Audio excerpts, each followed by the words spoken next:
Hello, I'm Nanto Momo and welcome to today's video. Level 2 cornerstone.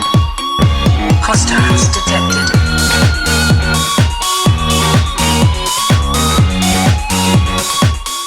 This is my third time trying to make this video. It's just there's one thing after another. I tried making it outside. Outside was noisy. I tried making it in here at night. My hair was all messed up. So this is the third and final time that I'm making this video. And today I wanted to talk about pretty much why I'm taking a break from living in Japan. While I was living my final year of Japan, it just felt like one thing after another kept happening and I couldn't handle it anymore. And so I decided that it was time for me to go. And that was one of the most painful, it was the hardest decision that I had to make. I think I'm going to make a separate video where I go into specific details about going to school in Japan because I would like to share my first year. I can't say that 110% it was positive and an amazing experience, but I did learn a lot and I learned a lot about myself, and I do recommend that people do try and pursue fashion or anything else abroad, and especially in Japan, because your experience may not be mine. If I can remember correctly, I think I graduated from Japanese language school February of 2019, and I had been attending for 2 years. I did a 2-year course, which is kind of it's like the long route to going to school in Japan. So many schools they'll either require you to get into proficiency in the JLPT, or if you take a 2-year Japanese language school course, you can just pretty much enter. So after living in Japan for 2 years and then paying my first year fashion school up front, my finances were getting really low, like incredibly low. And thankfully I had a job. I had a supportive boss who was really helpful. And so I was just like, I'm gonna stick it out. I'm gonna do whatever it takes to stay and study fashion in Japan. The thing was, I entered into a 4-year course with only the money to pay for 1 year. And the reason why I did that was I was hoping that at some point I could apply for scholarships to help pay for my second year. And then my second year at the school, if you have a high grade and high attendance, you can apply for a scholarship that'll take care of your next 2 years. And I was like, I'm down for that. I will do whatever it takes to get there. But unfortunately, the person in charge of admissions didn't give me all the information that I needed in order to make an informed decision on what school I was going to. I did ask the staff lots of questions. I asked them for help, and the staff, I can't say that they lied to me, because upon talking to other students that went to the school, other foreign students, I just think the staff didn't know that the school itself treats foreigners way different than it does as Japanese students. For example, I had a friend that asked, can you do wakebadai? And wakebadai is a payment in installments. The teacher said yes. The teacher said, yes, you can do wakebadai. And then when we start school, it just seemed like maybe the first year we had to pay in advance, but then from that point we could do wakebadai. And so my friend and I, we go and we talk to the teacher and we ask, hey, is it okay if we pay for school in installments? And the teacher was like, no, foreign students can't do that. I thought that they were more informed. And I did put all of my eggs in one basket in choosing that school.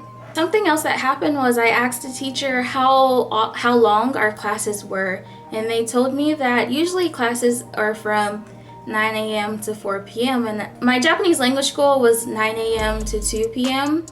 But I was like, okay, that's fine. It's just 2 extra hours of class. Of course, I'm learning more, and that's great. But unfortunately, we did have many days where our class was longer. Sometimes our classes were 6 p.m. to 6 p.m. Sometimes they were to 8 p.m. And unfortunately, it often clashed with my work schedule where I couldn't come into work because my boss felt that I wouldn't have been working. I wouldn't have been able to do the amount of work that was required. And the way my schedule was, after school, I would hop on the train and go right to work every day. School, work, school, work, school, work, weekends, work.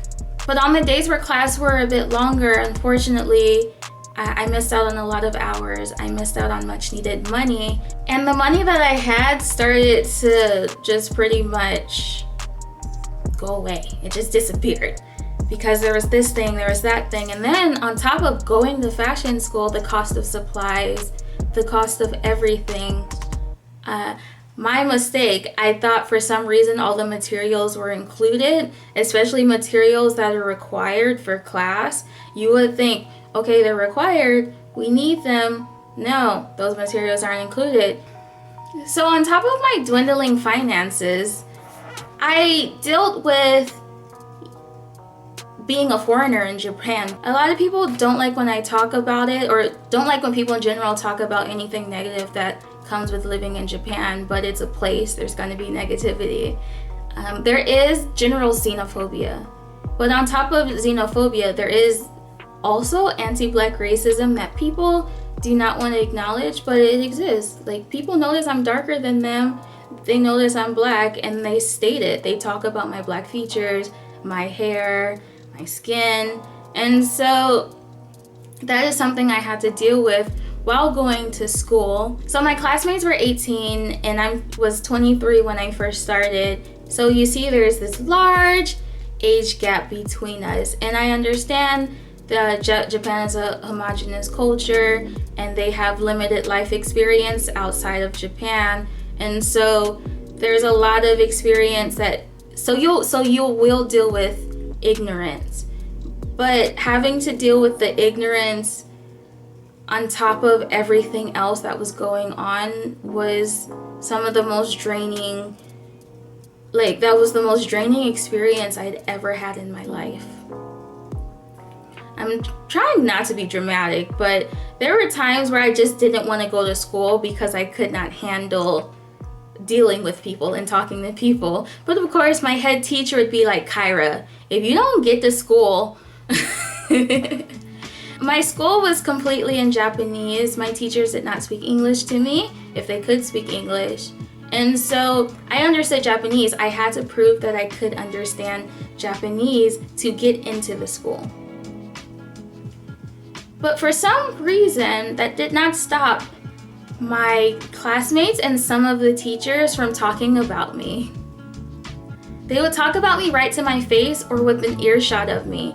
They would look at me and laugh and giggle, and usually I just ignore it, but then they would make rude comments about my features and my skin, and they would call me scary, and they would say this, that, and the other. Imagine going to the school with the same people. You see them almost every day, except for weekends, and of course breaks. And it's the end of the school year, and people are still saying the same things about you. And you've tried to be social, you've tried to be friendly, you tried all this, and that, and people are still on their BS pretty much.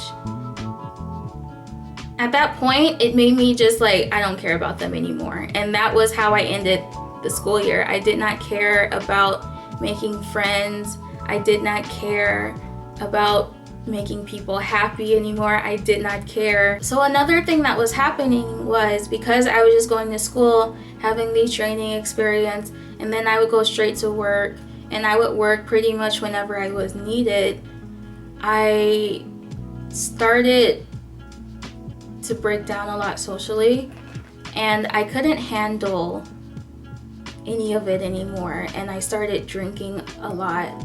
And unfortunately, alcoholism is a really big problem in Japan.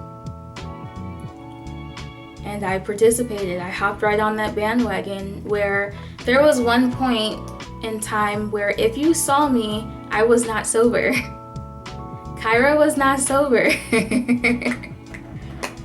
I laugh about it now, but looking back on it, it was really sad. I couldn't deal with everything, and also my friends, in order to be able to see my friends and to be able to hang out with them, I had to, even after a long day of work and school, I would have to stay out practically all night just to be able to hang out with them, because my love language is quality time. So I do have a lot of interesting stories about clubbing and partying in Japan, and I'll probably talk about them, maybe not. I'm trying to get past that point in my life. Ooh, it was a hot mess.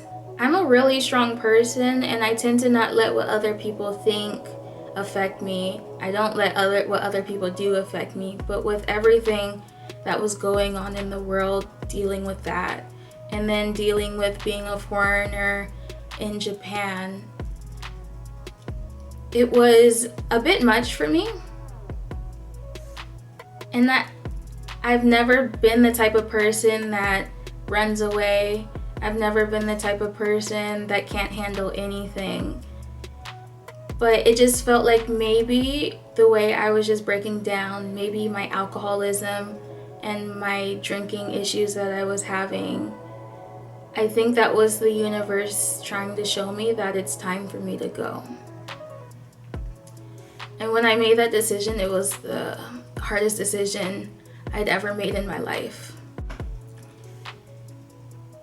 But for my mental health and my physical health, and also to recuperate financially, I decided it is time for me to head back. And it's also time for me to think. A lot of my friends were talking to me before I left, and they were like, use this time to get to know yourself again. Use this time to get back to center yourself, pretty much. And I'm really grateful for all of my friends that helped me out, because there were times where I couldn't even eat. I didn't have money to eat. And they fed me, pretty much. They gave me food, and they spent time with me, and they helped me out so much, and I'm really grateful for them. I will make more videos going more into detail about certain things that happened to me in Japan, or some certain things that have happened while I was in Japan. And I don't want people to think that I think Japan is a horrible place. I think it's a place like any other place. I've lived in one other country. I lived in Belgium, but I traveled all throughout Europe while living in Belgium, and I can't say Japan is my favorite place to live. Amsterdam. I'm gonna move to Amsterdam one day. It's gonna happen. No one's gonna stop me. And I also plan on talking about what got me interested in Japanese culture, because it's very interesting. It's very weird what got me interested in Japanese culture, because it wasn't anime. So with my channel, I think I will talk about more of my experiences and maybe let people know where I'm at with whether or not I'm moving back.